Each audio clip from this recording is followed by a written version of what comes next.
fans, welcome back to Room 237, and this is another Patreon request. This is from my good friend jamaral81. Thank you very much for being a patron. If anyone would like to make a request, go over to Room 237 Reviews Patreon page, different tiers. Jamaral81 chose the very top tier, so he gets a number of requests. But thank you to my two patrons and to anyone else who would like to be a patron. If not, no worries. I'll put the link down. But this is a film that he requested that surprisingly I had not seen yet because it's by a director that I'm a big fan of. A return to a subgenre that I think is his best that I'm also a big fan of. But it's from a period that I haven't really checked out a lot from him. And it is The Card Player. That's really bright. The Card Player by Dario Argento. I'm a big fan of Italian horror and Giallo films, with Argento being... Because the big three for Italian directors is Bava, Argento, Fulci. I always thought Bava was the most versatile. Argento was the best at giallos, and Fulci is the best at gore and horror. And Argento, I did see the Stendhal Syndrome years ago. I don't remember much about it. In recent memory, the most recent film of his that I really remember is Opera, and that's from '87. But the 90s up until the present has just been a steady decline for Argento, sadly. But in the 2000s, he did return to the Giallo genre, which was started by Bava, redefined by and perfected by Argento, at least I think so. And this film, which Argento also produced along with his younger brother Claudio, and Argento also wrote the screenplay with Franco Ferrini. I didn't dislike the film because I do like films like this. Well, I'll get through this first. It stars Stefania Rocca, who I thought did a really good job. Liam Cunningham, who's an Irish actor. Silvio Muccino, Vera Gemma. Hopefully I'm pronouncing these right. Music, surprisingly not by Goblin, whom Argento frequently works with, but Claudio Simonetti. Cinematography by Benoit Deby. It was released in 2004. There's an appearance by Fiora Argento. Hopefully I pronounced that right too. I'm not good with Italian names. Fiora Argento, which is Dario Argento's eldest daughter, who had appeared in Phenomena and Demons. Now, this felt... I had mixed feelings about this. As a Giallo, I don't think it works very well as a Giallo. I'm not going to take that label away from it, because if it's a Giallo, that's what it is. I don't think it works as one. As a murder mystery detective procedural, I think it works just fine. I don't know if it's because the time it came out, the time spent away from the genre that Argento had. Because he did Sleepless before this, which I also haven't seen. That's another Patreon request that I'll get to. But he did do Sleepless before this, in 2001. But it felt more like the 90s detective procedure. It felt more like Silence of the Lambs, Seven, Bone Collector, Kiss All the Girls. It felt more like that than it did a Giallo. Uh, Mainly because Giallos, by and large, maybe the ones I've seen, but I always attribute it to the genre. It's usually someone outside of law enforcement who is in a foreign country, foreign to them, who becomes entangled with this murder mystery themselves and takes it upon themselves to solve the mystery of who this black gloved killer is. This does have a black gloved killer, but we follow law enforcement. We do follow the detectives as they try to solve it. So it really did feel more, and just the way it's shot and executed, it actually felt more like an early mid 2000s TV show. It felt more like a CSI, NCIS, Law and Order type show. Like, if one of those shows was done on Showtime, like where they could do anything they wanted, it felt more like that.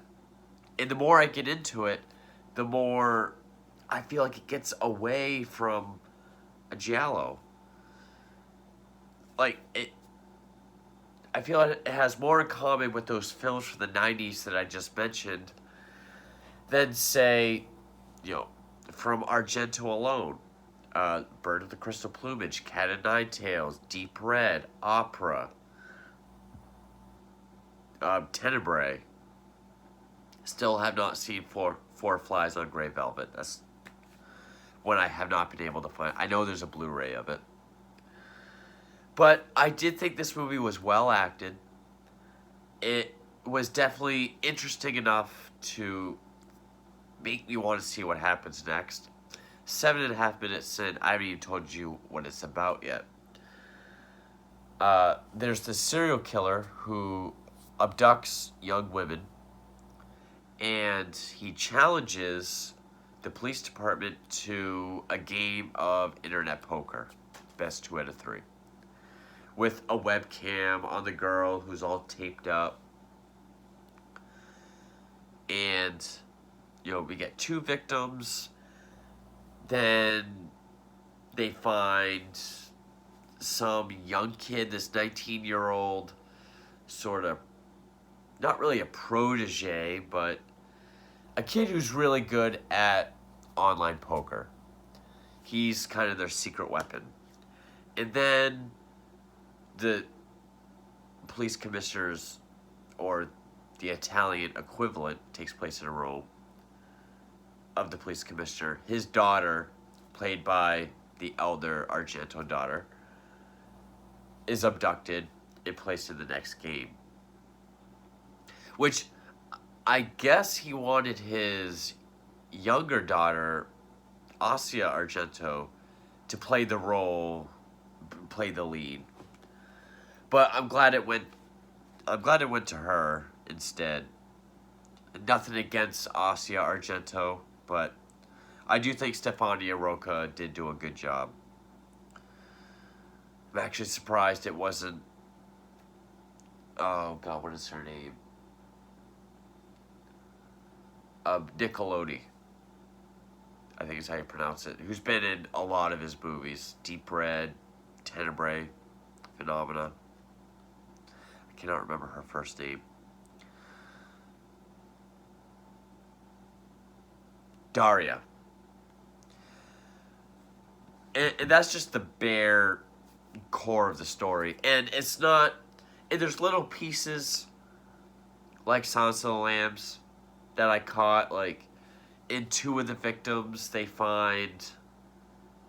Or Liam Cunningham, who's... Well, he's in a foreign country. Because he's an Irish actor playing an Englishman in Rome. he gets all in the nooks and crannies of like the eyelids, the throat slit, the nostrils, and he finds these little tiny seeds of a very special plant that you can only grow under certain circumstances. That's sort of like the moth larva or a cocoon in Silence of the Lambs. And then, it's the police commissioner's daughter, similar to the senator's daughter in Silence of the Lambs. Not saying they're connected or influenced. This was influenced by that, just connections that I made. I know I sound like shit. And of course, Liam Cunningham and Stefania Roca, they get paired up, they become lovers. Which is funny because the young kid they get, played by Silvio Muccino, I thought he looked like a really young James McAvoy, like Great Value James McAvoy, store brand. When your mom says we have James McAvoy at home. While Liam Cunningham looked like a much older James McAvoy. But it also left out a lot of stuff about Giallos. Like, without spoiling it, it doesn't get into the psychology or the motives of the killer at the end. It doesn't have the psycho ending where we get, so all along it's because he was this, and this, and he believed that. That's why he killed this way and that way. We don't get that. We don't even really, we get the bare minimum of a motive at the end.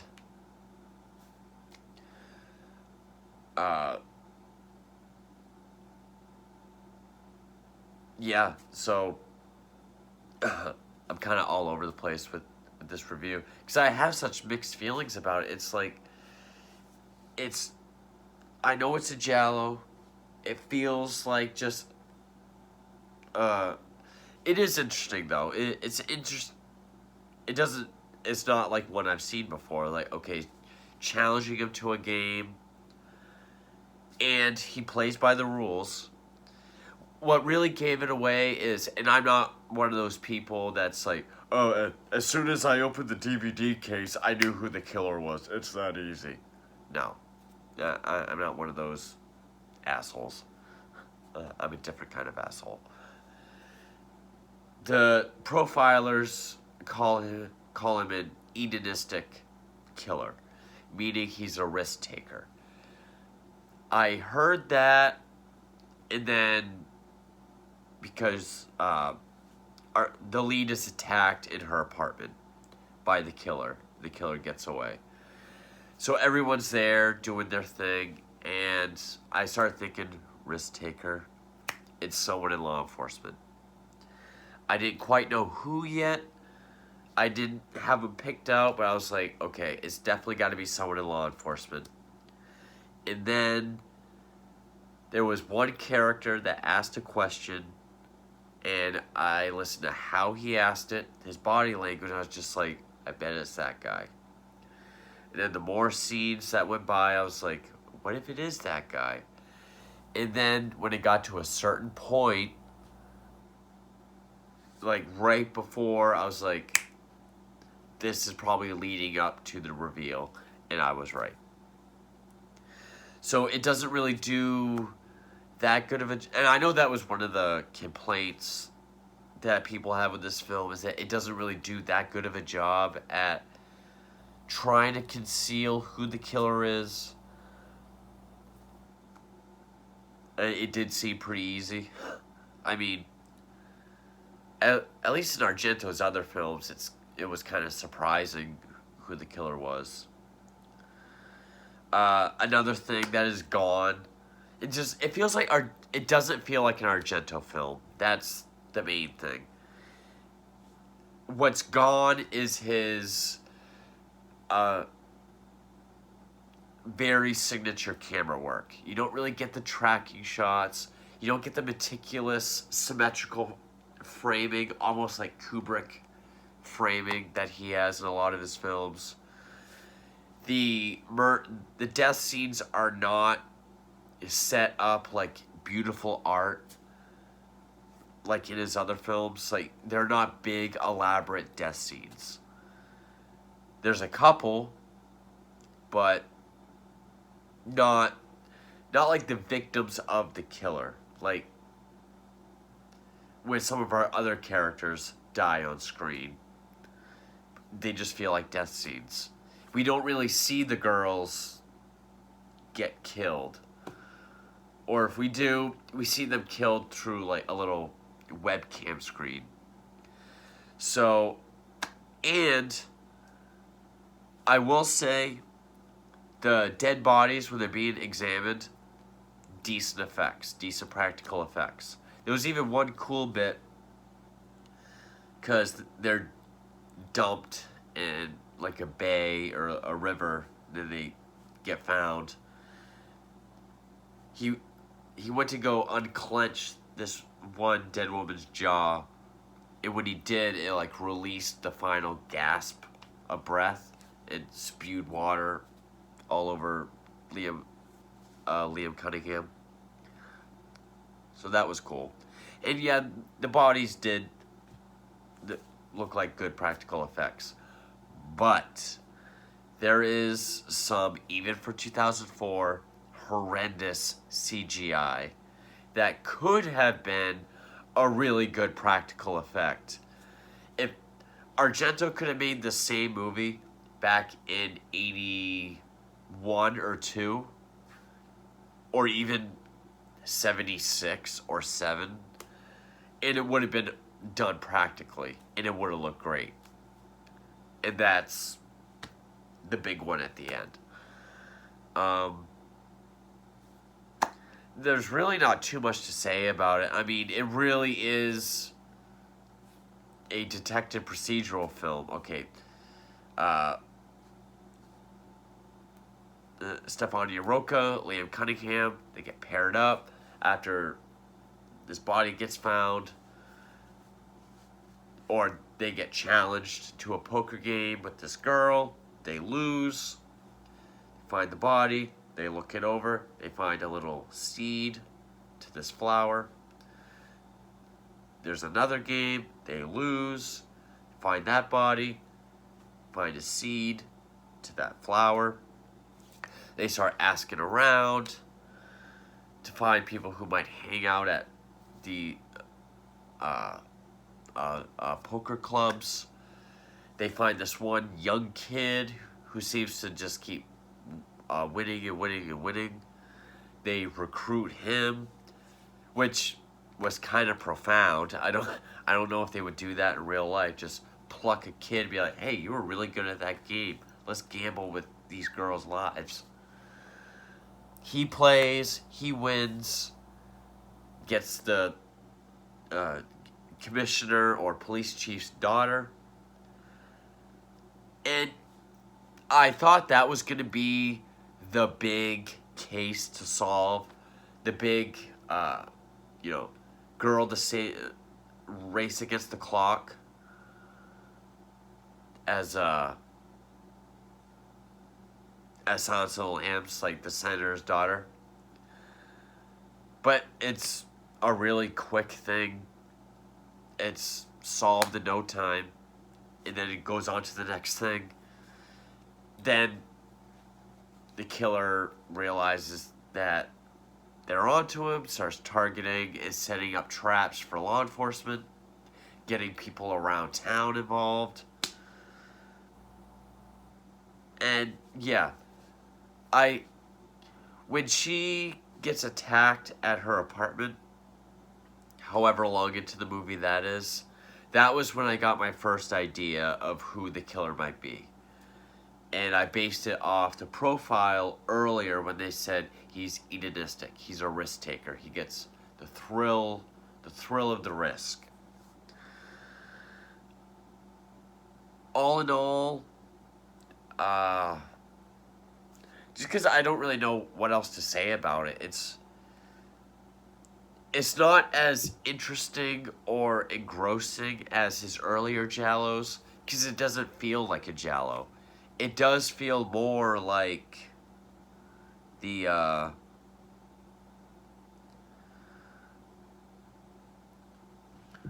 it does feel more like the detective procedural from the 90s, like Seven or Bone Collector, even with the themed killer.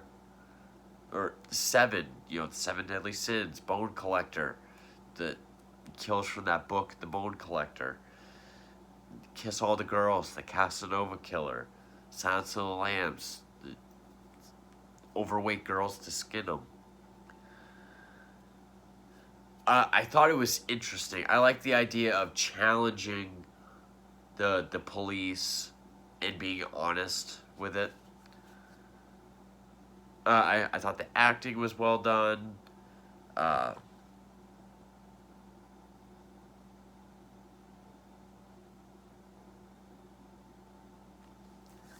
it was shot in Rome because something about,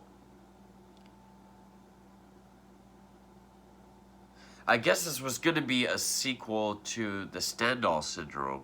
It was going to be titled In the Dark. Asia Argento actually declined to be in it. Okay. And it was changed from Venice to Rome to bring costs down and capture the feel of his early Giallo, Bird with the Crystal Plumage. It just, if you had put this on without me knowing what it was or reading any of the credits, I would have never guessed that this was Argento. It didn't have any of his signatures. Everything that made his Giallos, Argento Giallos, in the 70s and 80s are not present here. The only thing that is that, okay, it's in Rome, the killer does have black gloves, and that's it. I'll get into spoilers here. Can I recommend it? If you like Argento, it's better than some of his other films. Post Stendhal Syndrome, like it's better than his Dracula movie. That's for sure. Or if you do like the CSI, Law and Order type procedurals and those films from the 90s, then sure, check it out. If you're a big Giallo fan, it doesn't quite work as well as a Giallo. And yes, I do know Argento did do a movie called Giallo. Ironically enough, I haven't seen that one either. Because I kind of stayed away from a lot of his films from like the 2000s. I just heard they were awful, and I don't know why I never got around seeing them. But it's for free on YouTube, so I guess check it out. It is interesting enough to keep you interested, but I think even if you're just casually watching it, even not paying super attention, it's kind of easy to figure out who the killer is. But okay, I'm going to get into spoilers now. So, earlier on, they're watching they're watching one of the footage from the webcam. And there's a man and a woman sort of commenting on, okay, that's made out of metal. It's a very rusty, shitty building. That's not what they say, but. And this was after the profiler said he's a risk taker. The thrill of the risk. Even gave examples like if he's not doing this, doing things like Russian roulette or other things that are really dangerous because the thrill of the risk. And I was just kind of like, okay. But then when she got attacked in her apartment, everyone's kind of doing something. And then there was these three characters standing by a window. And one of them was the one that was commenting on the footage. And just the way he asked, like, he just looks at her and says, "Did you get a good look at him?" It was the way he said it, and just the way he looked. It was like a mixture of,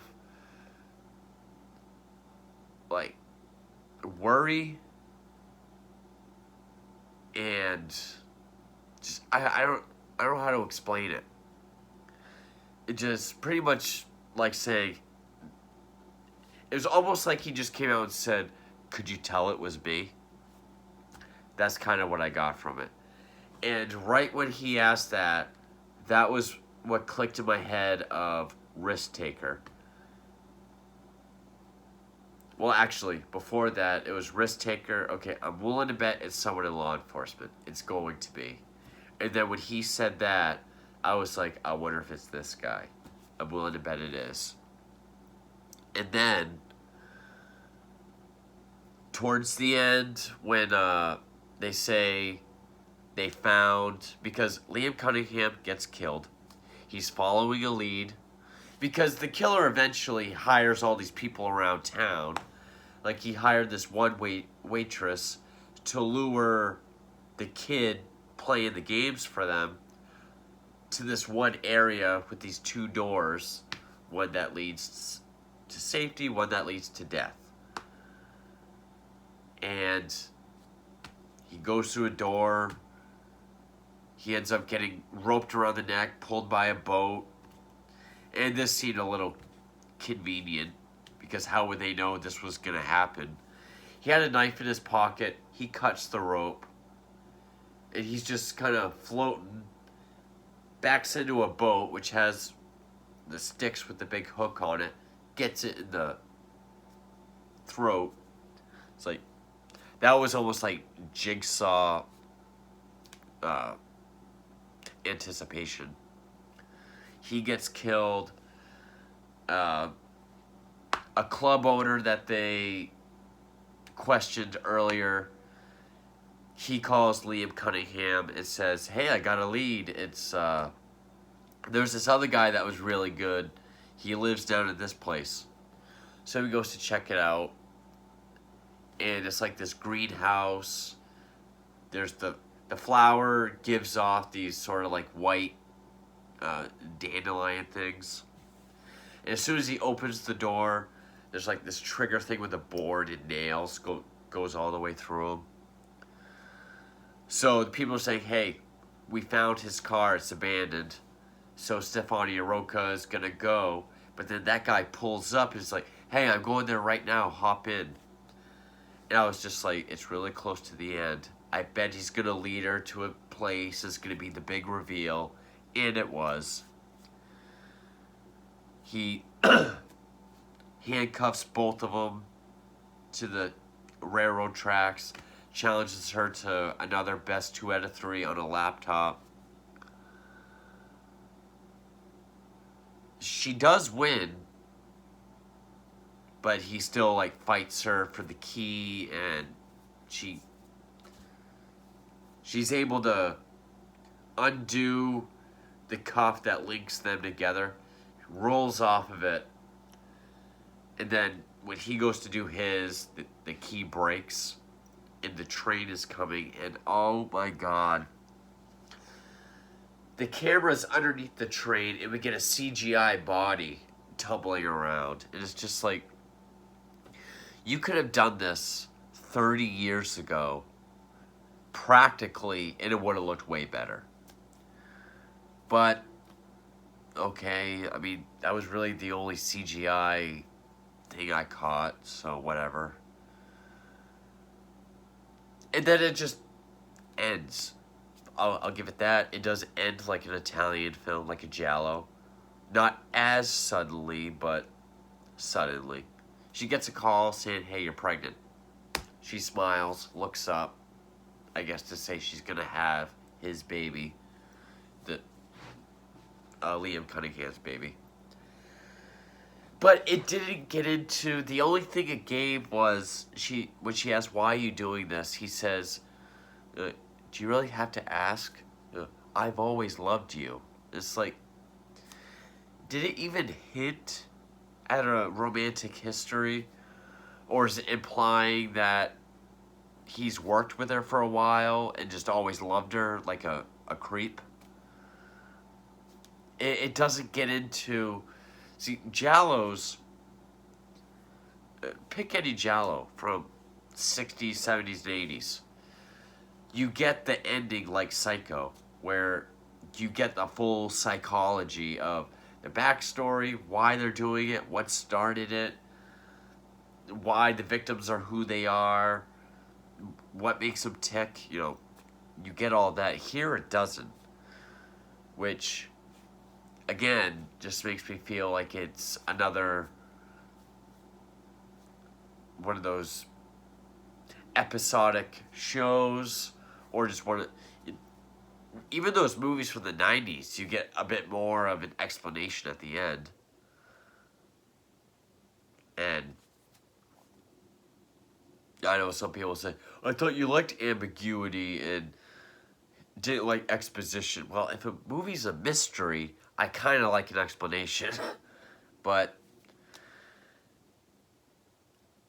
of the films I've seen that I've reviewed and are still fresh in my head, this is the weakest of Argento's films, I would say.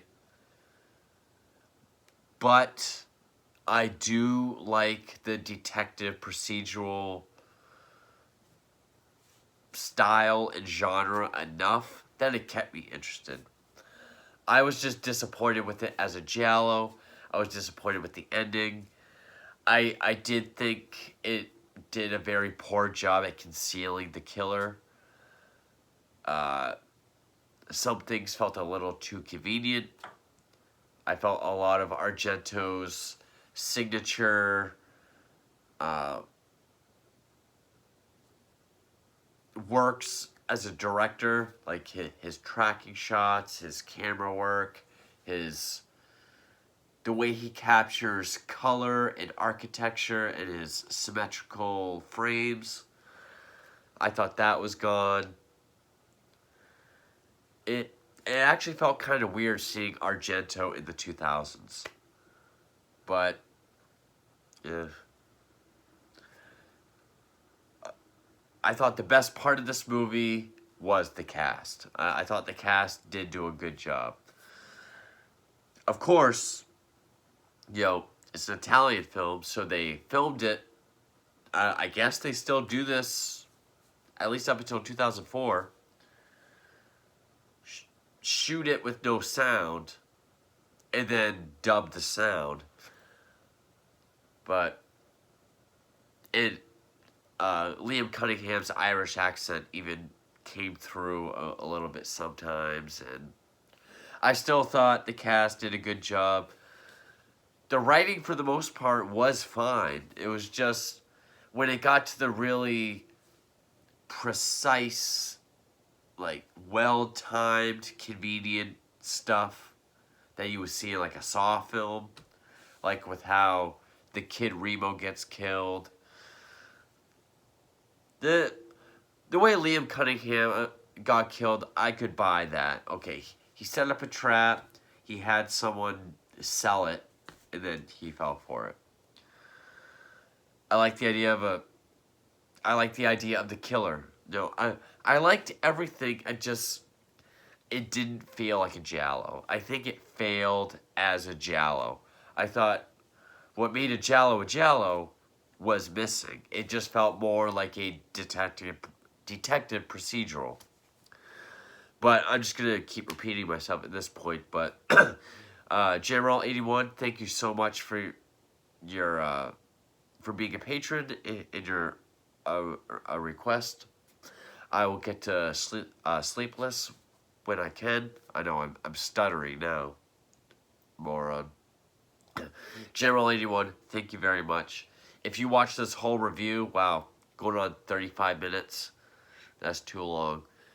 thank you all for watching, and I hope I didn't sound too awful with my stutter and my allergies. Terrible.